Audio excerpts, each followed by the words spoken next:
کی رات بیماری ختم کر دی جائے گی، مصیبت دور کر دی جائیں گی، تکلیفیں ہٹا دی جائیں گی۔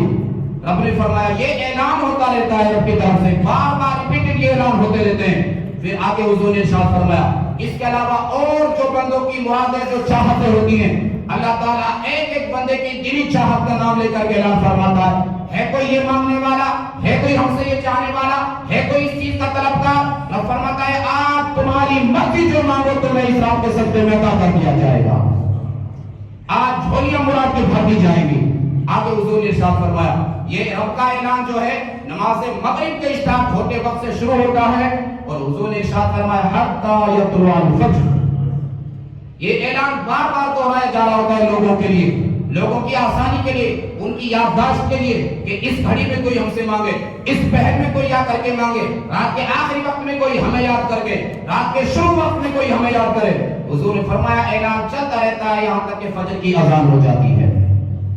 فجر کی اذان ہونے تک یہ اللہ تبارک و تعالیٰ کی طرف سے اعلانات جو ہے کنٹینیو چلتا رہتا ہے۔ تو اس حدیث پاک سے اتنا تو مسئلہ ثابت ہو گیا کہ عام راتوں کے مقابلے میں اس رات کو اللہ تبارک و تعالیٰ کی خاص رحمتیں بندوں کے لیے عطا کی جاتی ہیں۔ اتنا تو ثابت ہو گیا نا کم سے کم کہ اور راتوں کے لیے یہ اعلان نہیں، اور عام شبوں کے بارے میں حضور نے یہ فضیلتیں نہیں بیان فرمائی کہ رب تعالیٰ یہ اعلان فرماتا ہے یہ خاص اس رات کے اندر، اسی طریقے سے رمضان شریف کی خاص راتوں کے اندر، اسی طریقے سے اور عید الاضحیٰ عید الفطر کی رات جیسے میں نے بیان کیا، یہ ان چنندہ راتوں میں سے ہے، ان سلیکٹڈ راتوں میں سے ہے کہ جن کے اندر اللہ تبارک و تعالیٰ اپنی خاص تجلی بندوں کے لیے عطا فرما رہا ہوتا ہے۔ تو اس لیے یہ تو پتہ چلا کہ واقعی شب برات کا کچھ نہ کچھ اللہ اور اس کے رسول کے دربار میں مقام و مرتبہ تو ضرور ہے۔ تو اب اس کے اوپر جو یہ اعتراض کیا جائے کہ شب برات عام شبوں کی طرح ہے، عام اور نائٹوں کی طرح ہے، پوری سال کی جو راتیں ان کے جیسا اس کا معاملہ ہے، یہ سراسر جو ہے حدیث پاک کا انکار ہے، سراسر حدیث پاک کا انکار اور اس کو چھٹلانا ہے۔ یہ صرف ایک حدیث پاک، آگے سنیے اس سے بھی بڑی خوشخبری اور سنیے۔ اور جو ان گناہوں کے اندر لپت رہتے ہیں، جو اس رات بھی اللہ کی رحمت سے محروم رہتے ہیں، وہ بھی سبق حاصل کریں۔ میرا آقا نے ارشاد فرمایا کہ دوسری حدیث پاک حضرت سیدنا ابو موسیٰ اشعری رضی اللہ تعالیٰ عنہ حضور کے صحابی ہیں، یہ حدیث پاک امام ابن ماجہ نے اپنی صحیح ابن ماجہ کے اندر بیان فرمایا، اسی طریقے سے امام ابن شیبہ نے اپنی کتاب مصنف ابن ابی شیبہ میں بیان کیا، اور اسی طریقے سے علامہ عبدالرزاق بھترالوی رحمۃ اللہ تعالیٰ علیہ اپنی کتاب شب برات کو مٹانے کی ناپاک جسارت اس کے اندر بھی بیان کیا۔ اب سنیے کیا فرمایا، عن ابی موسیٰ الاشعری رضی اللہ تعالیٰ عنہ قال قال رسول اللہ صلی اللہ تعالیٰ علیہ وسلم ان اللہ تعالیٰ لا یطلع فی لیلۃ النصف من شعبان فیغفر لجمیع خلقہ الا لمشرک او مشاہد او قاتل نفس او عاقل لوالدیہ۔ یہ حدیث پاک مکمل۔ آقا نے ارشاد فرمایا، حضرت ابو موسیٰ اشعری فرماتے ہیں کہ حضور نے فرمایا کہ اللہ تبارک و تعالیٰ اس 15ویں شب کے اندر اپنی خلقت پر خاص اپنی تجلی فرماتا ہے، نصر رحمت فرماتا ہے۔ حضور فرماتے کہ اللہ تعالیٰ اس رات کے اندر تمام اپنے مومنوں کو جو اس کے اوپر ایمان لانے والے تھے سبھی کی بخشش اور مغفرت فرما دیتا ہے، سبھی کے لیے مغفرت کا پروانہ عطا فرما دیتا ہے، سبھی کے لیے جنت کی سرٹیفکیٹ عطا فرما دیتا ہے۔ آقا نے فرمایا ہاں کچھ چنندہ لوگ ہیں، کچھ محروم اور بدقسمت لوگ ہیں کہ جو اس رات بھی اللہ کے فضل اور اس کے انعامات اور اس کے ہدیے تحفوں سے محروم جن کو رکھا جاتا ہے۔ وہ کون ہیں سنیے گا، اور اللہ نہ کرے ہمیں سے کسی کے اندر ایک برائی ہو، اللہ نہ کرے ہو، اگر ہو بندہ اپنے گریبان کے اندر جھانکے اور آئندہ سے آج ہی سے اسی جمعہ کے وقت سے حضور کے اس فرمان کے سنتے ہی عہد کر لے کہ الہی آئندہ یہ گناہ اور یہ جرم نہیں کروں گا، یہ جرم نہیں کروں گا۔ مالک مولا اگر تیرے انعام کو روکنے کی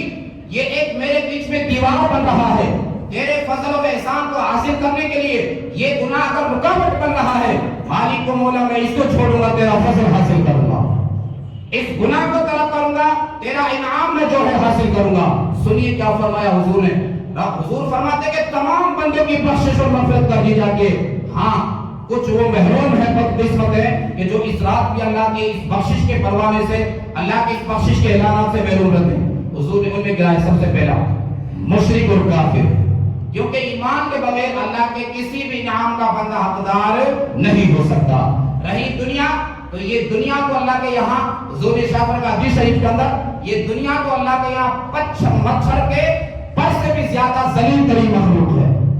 تو اس کی تو رب کے یہاں کوئی اوقات ہی نہیں، تو اس کو تو رب کا انعام بالکل مت سمجھا جائے کہ صاحب پھر ان کے پاس دنیا کیوں، ان کے پاس دولت کیوں، ان کے پاس پراپرٹی جائیداد کیوں، ان کے پاس اس وقت حکومت سلطنت تخت تاج طاقت قوت شکتی پاور کیوں، تو یہ ساری تمام چیزیں مل ملا کر کے پوری کائنات میں ملا کر کے اللہ کے یہاں ایک مچھر کے پر کی اوقات نہیں رکھتے،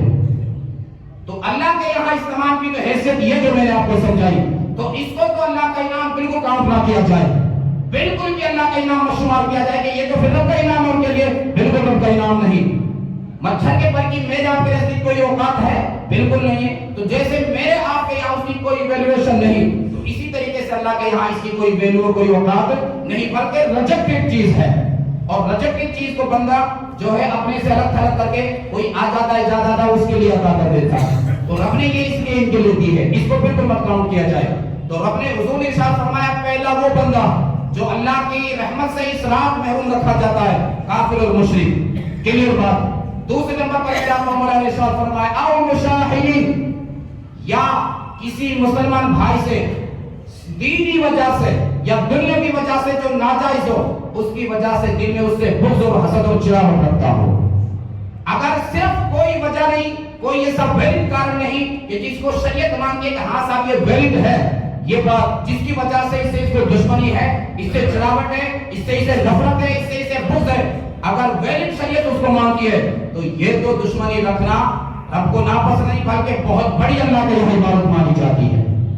شریعت کے لحاظ سے کوئی بندہ اگر کسی سے چراوٹ ہے، مثال کے طور پہ کوئی بدعتی ہے، کوئی دین کے اندر خرابی پیدا کرنے والا ہے، کوئی حرام کاری علل اعلان کر رہا ہے اور اس کو پروموٹ کر رہا ہے، اس کو سپورٹ کر رہا ہے، اس کو لوگوں کے اندر پھیلا رہا ہے، اس کو خوب پرچار اس کا کر رہا ہے، تو ایسے بندے سے دشمنی رکھنا یہ رب کو ناپسند نہیں بلکہ اللہ اور اس کے رسول کے یہاں مقبول ترین عبادت ہے یہ چیز، یہ دشمنی۔ لیکن یہاں وہ دشمنی جو رب پسند نہیں فرماتا وہ یہ ہے کہ صرف ایک آپسی ذرا سے معاملات کی وجہ سے اس کے دل میں حسد پیدا ہو جائے، دشمنی اور چلاوٹ پیدا ہو جائے۔ آپ فرماتے کہ اس بندے کو بھی اس رات اللہ کی رحمتوں سے، اس کے ہدیہ تحفے اور اس کے بخشش اور مغفرت کے اعلانات سے اس بندے کو محروم رکھا جاتا ہے۔ دوسری کیٹیگری اس کو شامل کر جاتا ہے جو محروم ہے۔ آگے تیسرے نمبر پر میرا آقا نے گنایا اور اس رات کے اندر جو اللہ کی رحمت سے محروم اور مایوس ہے، شراب کا عادی، شراب کی جس کو لت پڑ گئی ہو، جو شراب کے بغیر جس سے رہا نہیں جاتا ہو، اس کو صبح شام چاہے کچھ بھی ہو خوب اس کو پتا ہے کتنا بڑا جرم ہے، لیکن اس کے باوجود اس کو لت اور ایسی اس کی لگی ہوئی ہے، پھر وہ اس کو نہیں چھوڑتا۔ آقا فرماتے ہیں یہ بندہ اس شراب کی لت کی وجہ سے آج رات جو اللہ کی رحمت بارش کی طرح برس رہی ہوتی ہے، اللہ کی رحمت جو ہے ہر کس و عام کو اپنی رحمت آغوش میں لے رہی ہوتی ہے، لیکن یہ محروم وہ ہے جو آج بھی اللہ کی رحمت کی چادر سے اس کو دھٹکار دیا جا رہا ہوتا ہے، اس کو الگ کر دیا جا رہا ہوتا ہے۔ تین یہ محروم بندے۔ چوتھا بندہ جس کے لیے حضور نے ارشاد فرمایا کہ آج کی رات اس کو بھی محروم رکھا جائے گا، آقا نے فرمایا ماں باپ کا نافرمان۔ یہ بھی برائی بڑی عام ہو چلی ہے ہمارے معاشرے کے اندر، ہمارے قوم کے اندر یہ بھی برائی بڑی عام ہو چلی ہے کہ ماں باپ کی اتنی خراب پوزیشن ہو جاتی ہے کہ جس وقت میں ماں باپ کا سہارا بننا چاہیے اولاد کو، اسی وقت میں جو ہے ماں باپ بے سہارا ہو جاتے ہیں، اسی وقت میں بے سہارا ہو جاتے ہیں۔ ورنہ بندے کی اوقات صرف اتنی سی ہے کہ جاگنا ہے جاگ لے افلاک کے سائے تلے، شاید کہ جاگنا ہے جاگ لے افلاک کے سائے تلے، حشر تک سونا پڑے گا قبر کے سائے تلے۔ اتنی سی بندے کی اوقات ہے کہ جیتے جی جتنا کچھ کر سکتا ہے، چاہے ماں باپ کی فرما برداری کرے یا نافرمانی کر لے، چاہے ان کی دعائیں لے لے یا بددعائیں لے لے، یا چاہے نیکی کر لے یا برائی کر لے، بس یہ کرنے کے بعد میں پھر اس کو حشر تک جو ہے قبر کے سائے تلے سونا پڑے گا۔